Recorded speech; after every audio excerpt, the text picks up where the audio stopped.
இது மகிமை நேரம். நம்முடைய கர்த்தரும் இரட்சகருமாகிய இயேசு கிறிஸ்துவின் ஈடு நேற்று நாமத்தினாலே இந்த மகிமை டிவி நேயர்களை நான் வாழ்த்துகிறேன். இந்த மகிமை நேரம் நிகழ்ச்சியின் மூலமாக உங்களை சந்திப்பதிலே நான் மகிழ்ச்சி அடைகிறேன். கர்த்தர் தமது ஜனத்திற்கு பலன் கொடுப்பார் என்பதை குறித்து நாம் தியானித்து வருகிறோம். கர்த்தர் நம்முடைய சரீரங்களை பலப்படுத்துவார், ஆவியை பலப்படுத்துவார், ஆத்துமாவை பலப்படுத்துவார். கர்த்தருக்குள் மகிழ்ச்சியாய் இருப்பதே நம்முடைய பலன். கர்த்தர் மேலில் நம்பிக்கை விசுவாசமாய் உறுதியாய் இருப்பதே நம்முடைய பலன் என்பதை குறித்து நாம் தியானித்தோம். இந்த நாளிலும் கர்த்தருடைய பலன் எதற்காக நமக்கு வேண்டும், அது நமக்குள் என்ன செய்கிறது என்பதை குறித்து நாம் தியானிக்க இருக்கிறோம். கர்த்தருடைய சித்தத்தை நிறைவேற்ற அவருடைய பலன் நமக்கு தேவை. ஒவ்வொருவரையும் கர்த்தர் ஒரு நோக்கத்தோடு நம்மை படைத்திருக்கிறார். ஒவ்வொருவருக்கும் ஒரு ஊழியம் கொடுத்திருக்கிறார், ஒரு கடமை கொடுத்திருக்கிறார், ஒரு நோக்கத்தை கொடுத்திருக்கிறார். அந்த சித்தத்தை இந்த உலகத்திலே நிறைவேற போராட்டங்கள் பிரச்சனைகள் மத்தியிலே ஆண்டவரே உம்முடைய சித்தத்தை நான் நிறைவேற்ற என்னை பலப்படுத்தும் என்று நாம் கேட்கும் பொழுது கர்த்தர் நம்மை பலப்படுத்துவார்.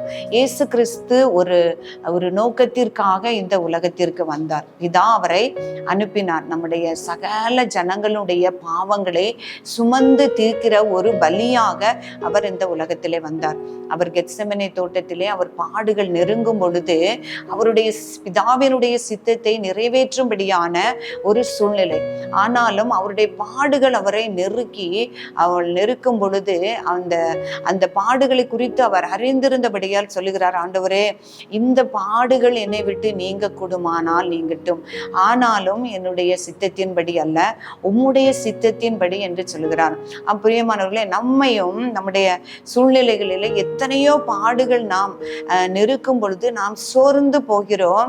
அப்போ ஆண்டவரிடத்துல நான் ஜெபிக்கணும், ஆண்டவரே உம்முடைய வழியிலே நான் நடக்க, உம்முடைய சித்தத்தை நான் நிறைவேற்ற, இந்த ஊழியத்தை நிறைவேற்ற நீர் என்னை பலப்படுத்தும் என்று சொல்லும் பொழுது கர்த்தர் பலப்படுத்துவார்.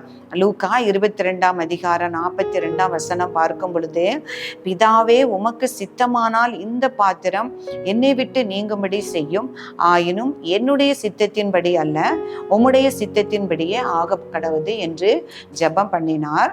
43 அப்பொழுது வானத்திலிருந்து ஒரு தூதன் தோன்றி அவரை பலப்படுத்தினார். பாருங்க, இயேசு கிறிஸ்து சோதிக்கப்பட்ட பொழுதும் அந்த பிசாசினால் சோதிக்கப்பட்ட பொழுதும் அவர் சோர்வடையும் பொழுது பலவீனப்படும் பொழுது அவர் தூதர்களை கொண்டு அவரை பலப்படுத்தினார் என்று பார்க்கிறோம்.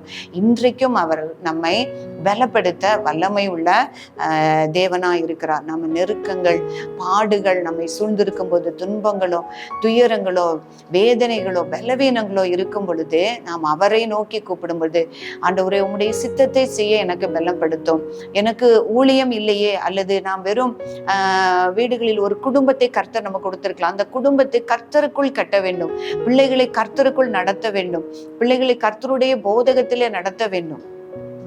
நீர் எனக்கு கொடுத்திருக்க குடும்பத்தை கர்த்தருக்கு பிரியமானபடி நான் நடத்த வேண்டுமே என்று அந்த ஒரு பெரிய பொறுப்பையும் ஒரு பெரிய நோக்கத்தையும் கர்த்தர் நமக்கு கொடுத்திருக்கிறார். எல்லாரையும் நித்திய ஜீவனுக்கு நேராக நடத்த வேண்டும், கர்த்தரை அறியாத பிள்ளைகளுக்கு சுவிசேஷத்தை அறிவிக்க வேண்டும், சாட்சியாக வாழ வேண்டும் என்கிற அநேக நோக்கங்களை கர்த்தர் கொடுத்துதான் நம்மை படைத்து அனுப்பியிருக்கிறார். அவரை அறியும்படியான கிருபை நமக்கு தந்திருக்கிறார். எப்படியாகிலும் ஆண்டவரே அவரை நாம் அறிவிக்க வேண்டும், நம்முடைய வாயினாலும் நம்முடைய நடக்கையினாலும் அவருக்கு சாட்சியாக வாழ வேண்டும். அப்ப அதிலே இடர்பாடுகள் வரும் பொழுது நம்ம என்ன செய்யணும், ஆண்டவரே நான் பின்வாங்கி போகாதபடி உன்னுடைய சித்தத்தை நிறைவேற்ற நீர் என்னை பலப்படுத்தும் என்று நாம் ஒவ்வொருவரும் ஜெபிக்கும் பொழுது கர்த்தர் நம்மை பலப்படுத்துவார். பவுல் அப்போஸ்தலருடைய வாழ்க்கையிலும் பார்க்கும் பொழுது அவர் தன்னை முழுவதுமாய் தேவனுக்கு கிறிஸ்துவுக்கு ஒப்பு கொடுத்து அவரை திருஷ்டாந்தமாய் அவருடைய சுவிசேஷத்தை பிரசங்கித்த ஒரு உத்தம ஊழியன் என்பதை குறித்து நாம் பார்க்கிறோம். அவருக்கும் பாடுகள் பலவீனங்கள் வரும் பொழுது கர்த்தரை நோக்கி ஜெபிக்கிறார், ஆண்டவரே இந்த பாடுகள் இந்த முள் என்னை விட்டு நீங்கட்டும் என்று. அப்போ ஆண்டவர் சொல்றாரு, உன்னுடைய பலன் அல்ல, நம்ம உன்னுடைய பலவீனத்திலே என் பலன் பூரணமாய் விளங்கும் என்று அவனுக்கு சொல்லுகிறார். உனக்கு பலவீனம் அந்த பலவீனமாய் இருக்கும். ஆனாலும் அந்த பலவீனத்திலே என் பலன் பூரணமாய் விளங்கும். அப்போ அவருடைய சித்தத்தை நிறைவேற்ற என்னை பலப்படுத்தும் என்று பவுல் அப்போஸ்தலர் வேண்டிக் கொண்ட பொழுது கர்த்தர் சொல்கிறார், என் கிருபை உனக்கு போதும், என் கிருபை உனக்கு போதும், உன்னுடைய பலவீனத்தில் என் பலன் பூரணமாய் விளங்கும் என்று சொல்கிறார். பிரியமானவர்களே, நமக்கும் நம்முடைய வாழ்விலே சோதனைகள் பாடுகள் நாம் வரும் பொழுது அந்த பிரச்சனைகள் எப்படியாவது நம்மை விட்டு நீங்கணுமே, இந்த தடைகள் நீங்கணுமே, இந்த சாபங்கள் மாறணுமே என்று நாம் ஜெபிக்கிறோம். எல்லாரும் கர்த்தருடைய சமூகத்தில், அப்பா இந்த நோய் என்னை விட்டு நீங்கட்டும், அல்லது என் கணவருக்கு இந்த பாடு நீங்கட்டும், என் பிள்ளை நல்ல கீழ்ப்படிந்து வளரணும், இந்த கடன் பிரச்சனைகள் எனக்கு மாறணும், என்னை எதிர்த்து போராடுகிற மனுஷர்களிடத்திலிருந்து எனக்கு விடுதலை வேண்டும் என்றெல்லாம் நான் ஜெபிக்கிறோம். ஆனா இந்த பாடுகளின் மத்தியிலும் நான் திடனுள்ளவளாய் காணப்பட, கர்த்தரை தேட, கர்த்தர் என்னை பலப்படுத்த வேண்டும் என்று நான் ஜெபிக்க வேண்டும். அந்த பாடுகளின் ஊடே நடந்தாலும் அந்த பாடுகள் கடந்து தீரும் மட்டும் நாம் முறுமுறுப்பில்லாதவர்களாய் கர்த்தரை உறுதியாய் பற்றி கொண்டு நடக்கும் பொழுது கர்த்தருக்குள் மகிழ்ச்சியாகவும் இருக்க முடியும், பலம் உள்ளவர்களாகவும் நாம் இருக்க முடியும். அடுத்ததாக பார்க்கும் பொழுது கர்த்தர் நமக்கு தந்த வாக்குத்தத்தத்தை நாம் நிறைவேற்ற வேண்டுமானால், அவருடைய சித்தத்தின்படி நடக்க வேண்டுமானால், அவருடைய வாக்குத்தத்தத்தை நாம் சுதந்திரித்து கொள்ள வேண்டுமானால் அவருடைய பலன் நமக்கு வேணும். இப்போ கானான் தேசத்திற்குள் போகும்படியாக யோசுவாவுக்கும் காலேபுக்கும் ஆண்டவர் சொல்லியிருக்கிறார், அந்த எகிப்திலிருந்து புறப்பட்ட ஒரு மனுஷரும் கானானுக்குள் பிரவேசிப்பதில்லை. ஆனால் அந்த காலேபும் யோசுவாவும் தான் அந்த கானானுக்குள் பிரவேசிப்பார்கள் என்று வாக்குத்தத்தம் சொல்லியிருக்கிறார். ஏன்னா காலேபுக்குள் ஒரு விசேஷித்த ஆவி இருந்து அவன் எனக்கு முன்பாக உத்தமமாய் நடந்தான், என் பின்பற்றி வந்தபடியினாலும் அவனுக்கு நான் கொடுப்பேன் என்கிற தேசத்திலே, அவன் போய் வந்த தேசத்திலே அவனை கூட்டி சேர்ப்பேன் என்று சொல்லுகிறார். இன்றைக்கும் நமக்கும் இந்த நாளிலும் வாழ்கிற நமக்கு கர்த்தர் ஒரு பெரிய வாக்குத்தத்தத்தை கொடுத்திருக்கிறார். நித்திய ஜீவனை அளிப்பேன் என்பதே அவர் நமக்கு செய்த வாக்குத்தத்தம் என்று பார்க்கிறோம். 1 யோவான் 2ஆம் அதிகாரம் 25ஆம் வசனத்திலே நித்திய ஜீவனை அளிப்பேன் என்பதே அவர் நமக்கு தந்த வாக்குத்தத்தம். அந்த வாக்குத்தத்தத்தை நாம் சுதந்திரித்து கொள்ள, நாம் பின்வாங்கி போகாதபடி கர்த்தர் நம்மை பலப்படுத்த வேண்டும். அப்படி பலப்படுத்தும் பொழுதுதான் அந்த வாக்குத்தத்தத்தை நாம் சுதந்திரித்து கொள்ள வேண்டும். உண்மையிலே பலன் கொள்ளுகிற மனுஷன் தன் இருதயங்களில் செவ்வையானவர்களை கொண்டிருக்கிறவர்களும் பாக்கியவான்கள். அப்போ அவரிலே பலன் கொள்ளுகிற மனுஷர்கள் எல்லாருமே பாக்கியவான்கள். அவர்கள் பலத்தின் மேல் பலன் அடைந்து சியோனிலே தேவ சந்நிதியில் காணப்படுவார்கள். அப்போ அவர்ல நாம் பலன் கொள்ளும் பொழுதுதான் அவர் நமக்கு வைத்திருக்கிற அந்த வாக்குத்தத்தம், நித்திய ஜீவனை அளிப்பேன் என்கிற வாக்குத்தத்தத்தை நாம் சுதந்திரித்து கொள்ள முடியும்.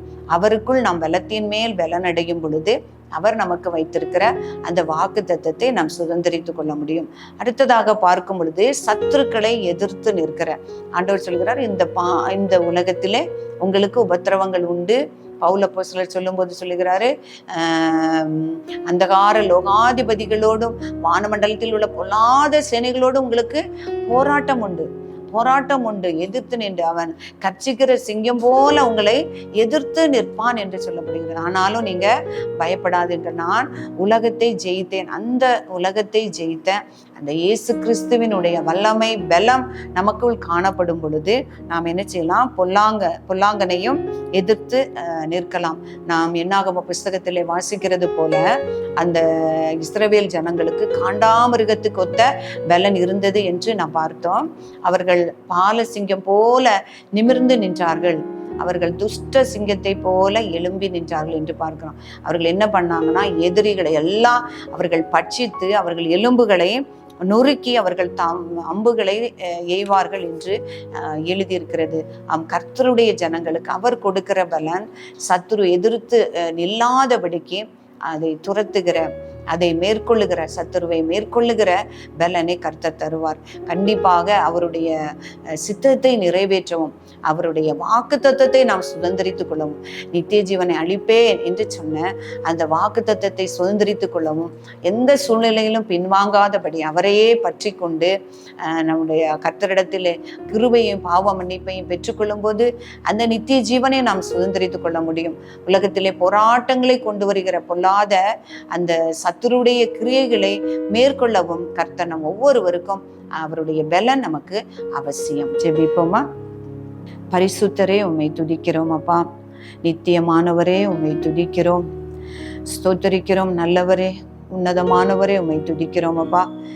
இந்த நாளுக்காக தேவரீர் உமக்கு நன்றி செலுத்துகிறேன். இந்த நேரத்தை உடைய வசனங்களை தியானிக்கும்படியா எங்களுக்கு கிருபை தந்தீரே, நன்றி செலுத்துகிறேன் அப்பா. நீர் எங்கள் ஆத்துமாவை, ஆவியையும் சரீரத்தையும் நீர் எங்களை பலப்படுத்தும் அப்பா. நீர் எங்களுக்கு தந்த வாக்குத்தத்தத்தை அப்பா நாங்கள் சுதந்திரித்து கொள்ளும்படியாய், உம்முடைய நித்திய ராஜ்யத்தை, உம்முடைய நித்திய ஜீவனை நாங்கள் பெற்றுக்கொள்ளும்படியாய் எங்களை பலப்படுத்தும் தகப்பனே. ஆண்டவரே, சூழ்நிலைகள் நெருக்கினாலும், வேதனைகள் வருத்தங்கள் மத்தியிலும் அப்பா உம்மை நாங்கள் விட்டு விடாதபடி பவுல் சொன்னது போல உம்முடைய கிருபை எங்களுக்கு போதும். எந்த பலவீனங்கள், பாவ பலவீனங்களோ, ஆவிக்குரிய பலவீனங்களோ, சரீர பலவீனங்களோ, ஆத்தும பலவீனங்களோ எதுவானாலும் ஆண்டவரே கர்த்தர் எங்களை பலப்படுத்தி நித்திய ஜீவன் வரைக்கும் ஆண்டவரே எங்களை பாதுகாத்து வழி நடத்தி காத்து கொள்ளும்படியாய் நாங்கள் ஜெபிக்கிறேன். ஆண்டவரே, வார்த்தை கொண்டு கேட்டுக்கொண்டிருக்கிற ஒவ்வொருவர் மேலும் உடைய பரிசுத்தாவியானுடைய வல்லமை பலன் இறங்கும்படியாய் ஜெபிக்கிறேன். என்ன சரீர பலவீனங்களை எல்லாவற்றையும் மாற்றும், ஆவிக்குரிய பயங்களை மாற்றி தைரியப்படுத்தும், ஆத்துமாவை திடப்படுத்தும், பின்வாங்கி போகாதபடி, சோர்ந்து போகாதபடி ஆண்டவரே உம்மை பற்றி கொள்ளவும், ஆண்டவரே உம்முடைய பலத்தை பெற்றுக்கொள்ளவும் ஒவ்வொருவருக்கும் அனுக்கிரகம் செய்யுங்க. எதிர்த்து போராடுகிற எல்லா சத்துருடைய கிரியைகளும் மேற்கொள்ளத்தக்கதாக பலனை ஒவ்வொரு பிள்ளைகளுக்கும் நீர் கொடுக்கும்படியாய் நாங்கள் ஜெபிக்கிறோம் சுவாமி. எங்களை தாழ்த்துகிறோம், உடைய நாமத்தை உயர்த்துகிறோம். இயேசு கிறிஸ்துவின் நாமத்தில் ஜெபிக்கிறோம் நல்ல பிதாவே.